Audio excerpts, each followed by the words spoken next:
राजा बाबू, तू यहाँ आवे में बहुत देर कर डाला। अब बाबू ये जाने में भी कि तार गुड़िया कहां पड़ी।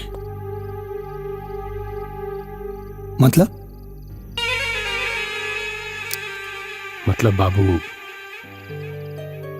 गुड़िया के हुआ और से प्यार करेली। हम वो दोनों जाने के प्यार के सच्चाई देख के गुड़िया और करण के ब्याह तय करता नहीं। वचन दे बेटा।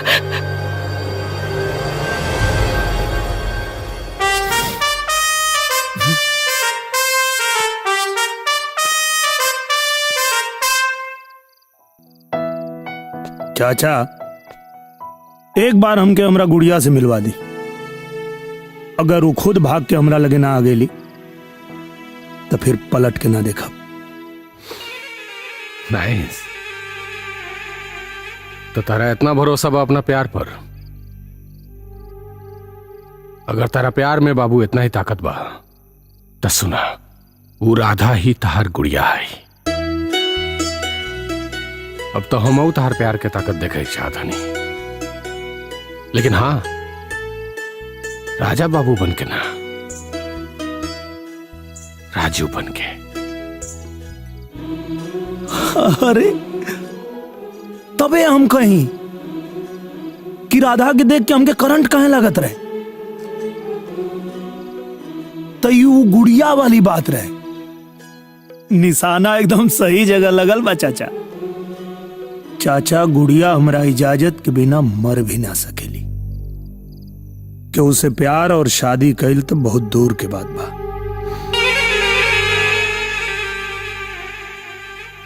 तो इतना भरोसा बता रहा अपना प्यार पर।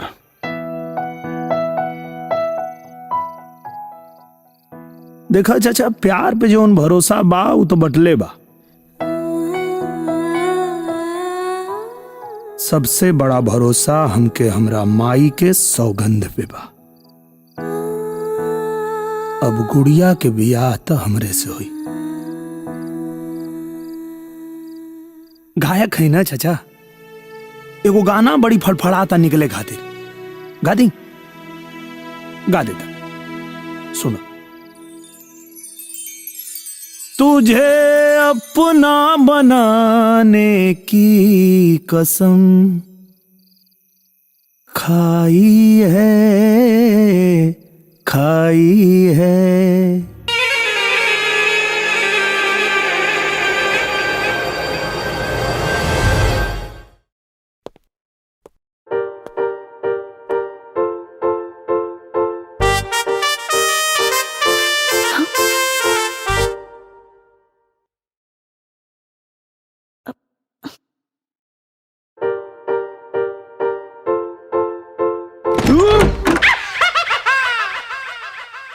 अब आम मालदा बहुत मीठा बा।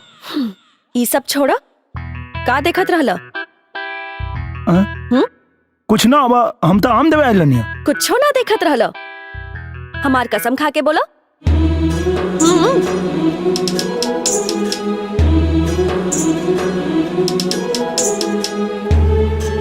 खा कसम।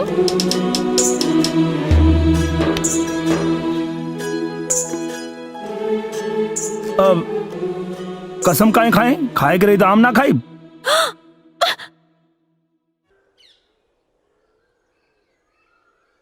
शीला,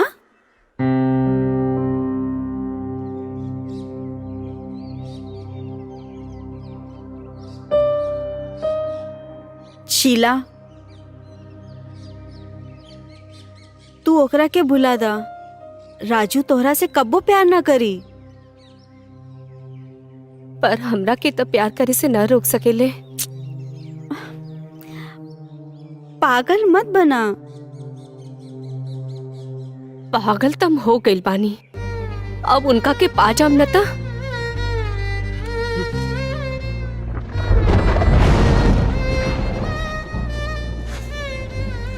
यह है हमार कहानी।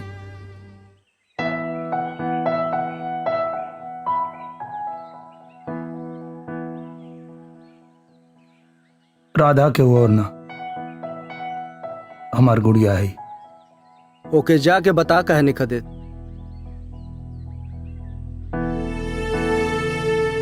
ना उमा,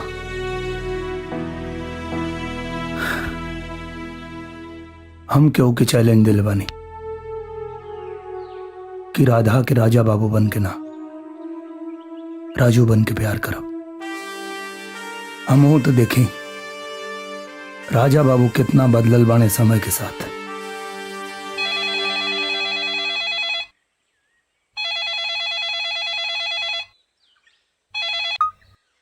हाँ ठीक बा।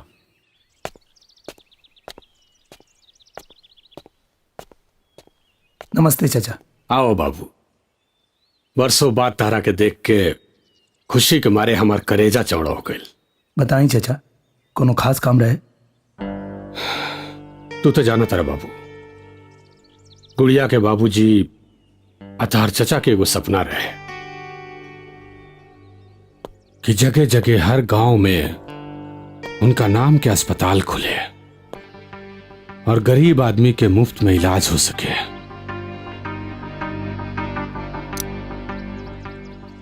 हम अपना मरल भाई के आखिरी सपना पूरा करल चाहता नहीं। आखिरी सपना ये जो अस्पताल बन रहा बा देखा था, एकरा के पूरा करे के बा। बोलौनी है चाचा, तो बताई ना हमारा का चाहे।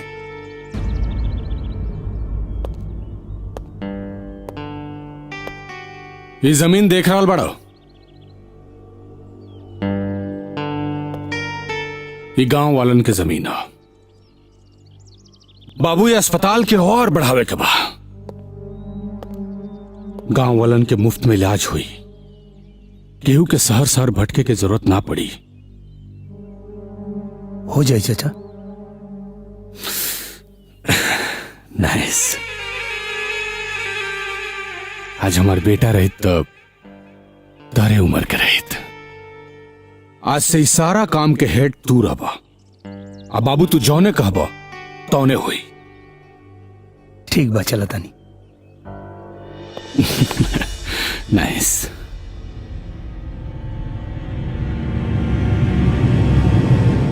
वो सब तो ठीक बा, लेकिन एक बात बतावा, हमरे बेटवा में ऐसन का कमी हो जौन उगवार के ये हॉस्पिटल का मैनेजर बनावल जाता? बोला बोला हमरा अंदर का कमी बा? डैडी बाद में कहीं ओकरा के अपन दामाद बना लता मर का होई। शांत हो जा। ये अस्पताल ना राजा बाबू के कब्रगाह बने जा रहा बा।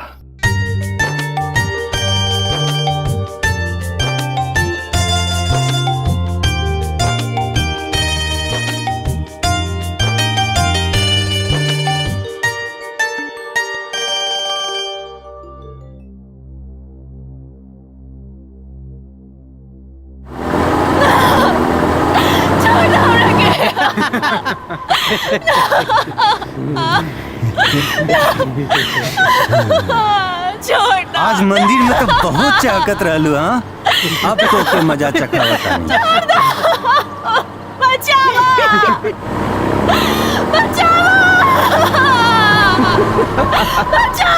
कोनो फायदा नहीं खेत।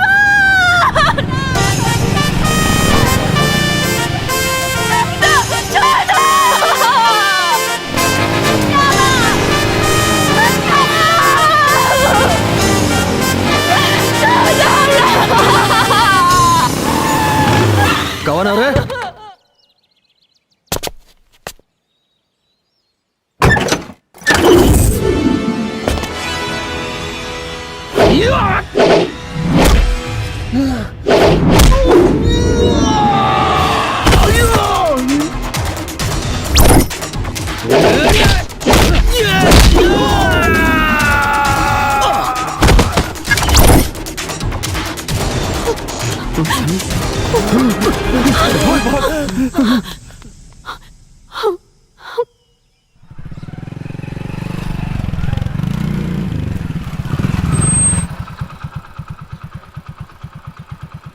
ये गांव है, शहर ना।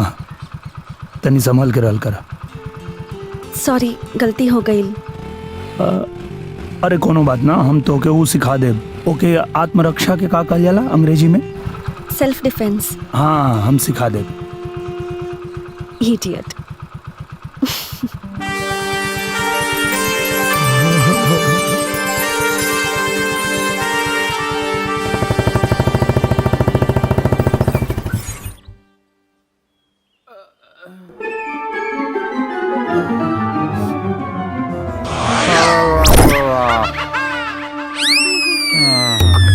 आपका भैल आप बताइए साहब, गंगौली गांव में बाबू साहब के यहाँ बरखी रहे, वही में हमने के साटा रहे।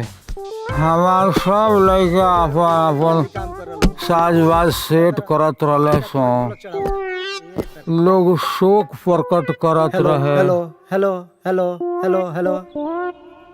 फिर प्रोग्राम बाद में हुई, पहले रामायण लगावा। रामायण के सीडी की जगह कुछ और।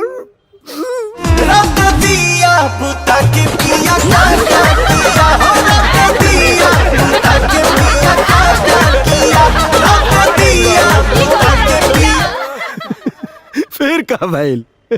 लापो ना लेनी तले क्रियाकलाप हो गईल। लगाउले बा यह लगाउले बा हमनी के बाज गई।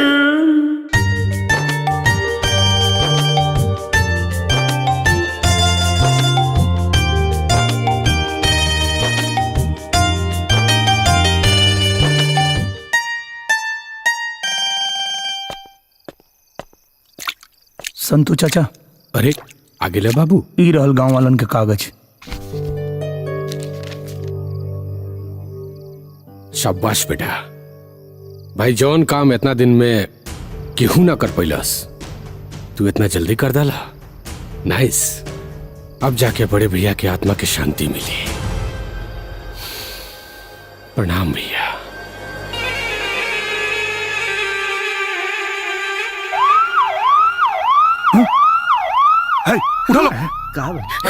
देखी तो का भइल?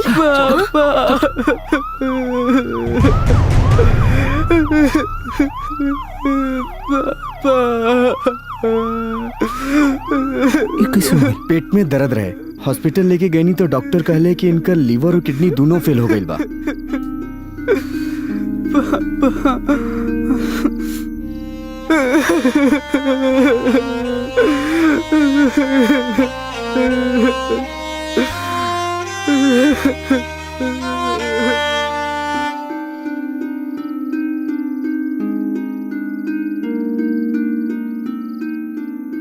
भैया आज ना गई बा, गावा ना।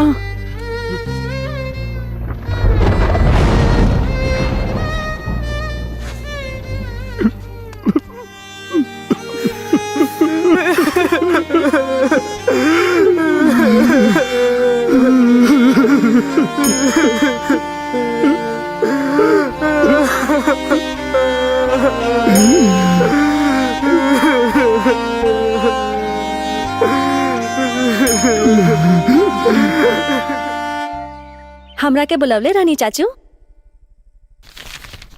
हाँ बेटा जी, बाकी सब छोड़ो। सबसे पहले ये बताओ कि हमरा बेटा जी के गिफ्ट का चाहिए, काहे कि हमार गुड़िया 25 साल के होके जा रहल बाड़ी। कुछ ना, बस राउर खुशी चाहिए। ना ऐसे ना चली। हम अपना गुड़िया के एगो गिफ्ट दे चाहतनी। का? बेटा हम चाहतनी कि अब तहार बियाह हो जाए। हम ना करब बियाह। बेटा ऐसे कैसे चली? देखो करण बहुत अच्छा लड़का बा, तार बहुत ख्याल रखी। हम ना करब। रहुआ के तो पता बा ना, हमार शादी बचपन में राजा बाबू के साथ तय हो गई रहे।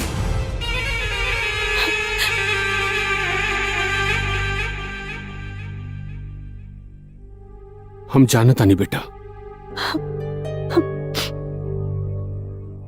लेकिन एकर अलावा तू कुछ नहीं को जानत।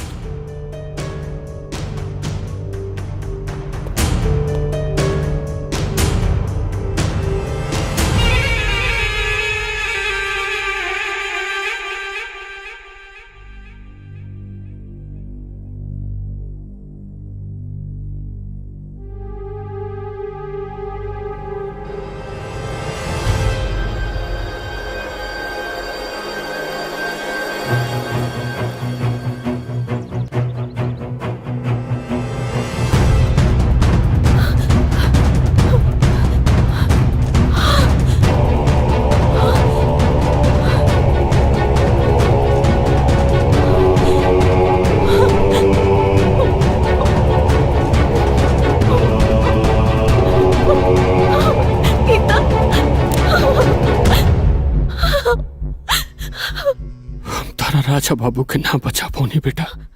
राजा बाबू, राजा बाबू, राजा बाबू।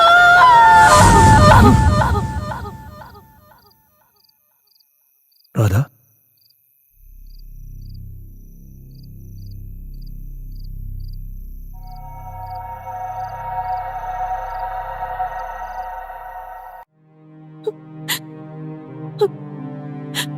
राजा बाबू,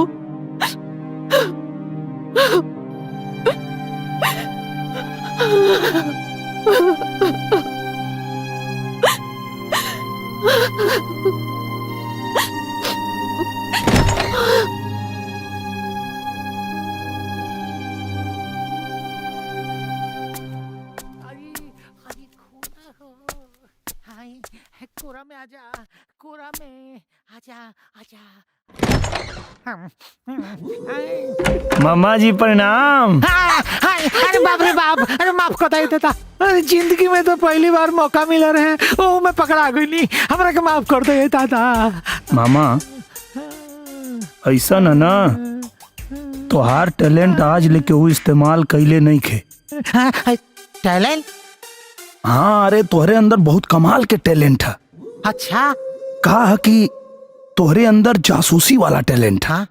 जासूसी? और हम? हाँ, तोहरे रूप में हिंदुस्तान के वो बहुत बड़ा जासूस मिली। अच्छा मामा एक बात बतावा, ई राधा के मोतियन जैसन आंख में हीरा जैसन आंसू का है। बेचारी के एगो दोस्त रहे, बचपन में मार दिल गेल रहे, आज ही पता चलल है ओकरा। अच्छा, के? राजा नाम रहे ओकर।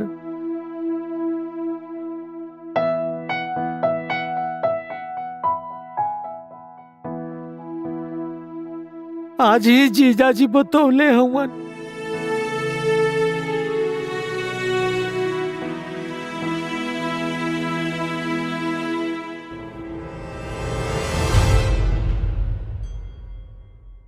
बेटा जी, ऐसे कब तक चली? सब लोग पूछ रहा बाड़न कि तार भतीजी के बियाह कब हुई। लोग समाज में केकर के कर मुंह बंद करब। हम तारा के कबो अपन बेटी से कम ना समझनी। बड़का भैया तोर जिम्मेदारी हमरा पर छोड़ गईले।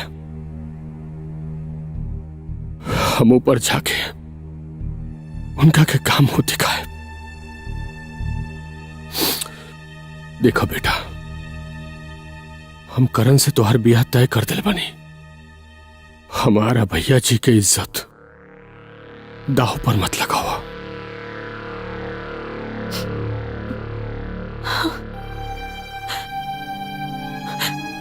अब हम कबो ब्याह ना करब चाचा जी।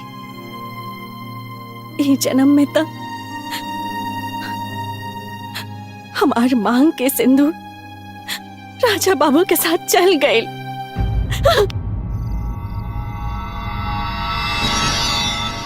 का अनूप, का बात भइल? हमार पैसा अभी तक ना आयल। रामाधार, हमार तोहार ई वादा रहे कि हम तोरे बिजनेस में तब पैसा लगाई जब हमरे बेटा का बियाह तोरे भतीजी से हुई। अगर बियाह नहीं तो बिजनेस में पार्टनरशिप कैसन? अरे सारा मामला सलट गइल बा, काहे चिंता करता रहा? हमार रास्ता के कांटा राजू अब फांसी पर लटकी, और तोहार बियाह राधा से हुई, ये हमार प्रॉमिस बा। अरे राधा मान गइल बड़ी, चीयर्स करा। चीयर्स। चीयर्स। डैडी अब तो दे दी पैसा। हाँ बेटा दे दे, लेकिन रामाधार वादा याद रखिए अपन। पक्का। चल बेटा चल। Thank you. याद रखिए।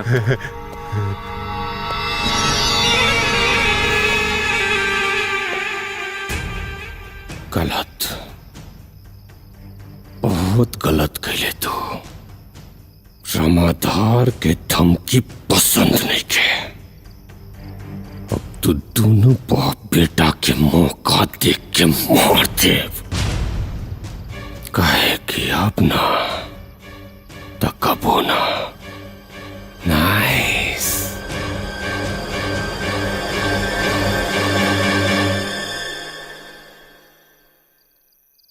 खाना खा ली ना खाई का जी? राजू के आ जाए दो। राजू ना आई तो केहू खाना ना खाई का? रात भर हम केहू खातिर बैठल ना रहब, हम पागल ना हई। महतारी पागले होले। पागल तो है ही है, तबे तो हमार औलाद हमरा के छोड़ के चल गई। लेकिन हमार राजू हमनी के छोड़ के कबो ना जाई, कबो ना। बाकी सुन ली, हमरा बेटा के कबो दारू ना पियाई। तू चिंता मत कर कुसुम, शुरुआत हमरे से भइल, खत्म भी हमरे से हुई। धइले रहा अपना के। अरे कुसुम। हाँ।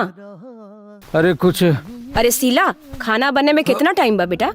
माई दाल चावल बन गई, खाली एगो सब्जी बचल बा।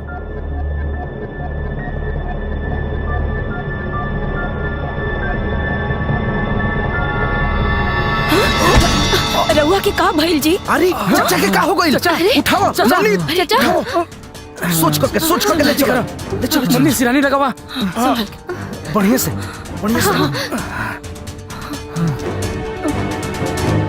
भैया हो, देखो चाचा का हो गइल बा। अरे राजू देख, तोहर बाबूजी के का हो गइल बा बेटा? बाबूजी का हो गइल? का भइल? राजू। ए बाबू, डॉक्टर के पास ले चलना। हाँ चाचा, बाबूजी की तबीयत खराब हो गई बा।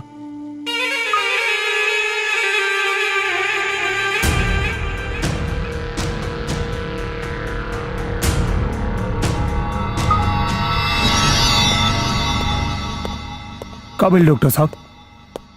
मैंने अपना काम कर दिया है, बाकी ऊपर वाले भरोसा किए। मिल सकता नहीं? जनरल वार्ड में शिफ्ट कर रहे हैं, उसके बाद मिल लीजिएगा।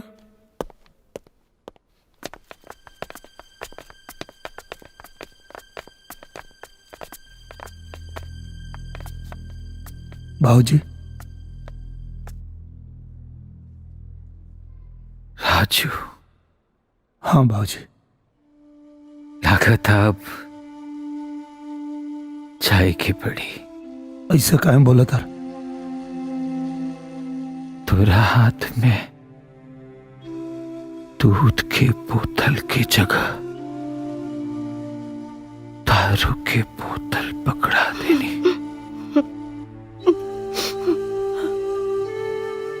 हमरा के माफ करिया। ना बाबूजी, काहे अपने आप के दोष देता? सब समय के दोष रहे। लागो था अब हमार बुलावा आ गइल बा। ना ऐसा ना बोली। तो के लगा था कि तू गलती कैले बाड़ा, तो हम आज से दारू छोड़ दे, कबो दारू के हाथ ना लगाए। साचो? हाँ बाबूजी, तो हर क्रिया आज के बाद एक बूंद दारू ना पिया। बस हमके छोड़ के जाए के बात मत करा। चला भाई।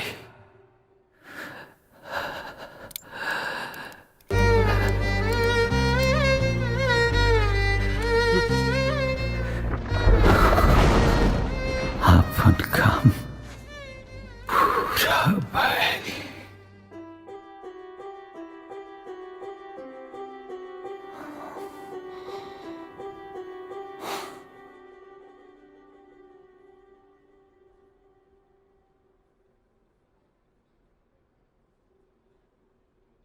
ए,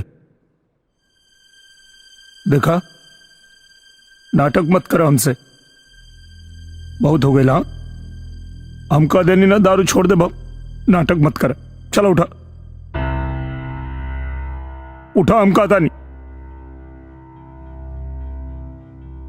देखा, हम तो और सब नाटक समझाता नहीं, हमारे साथे नाटक मत करा। वो उठ जा। ए बाबूजी, राजू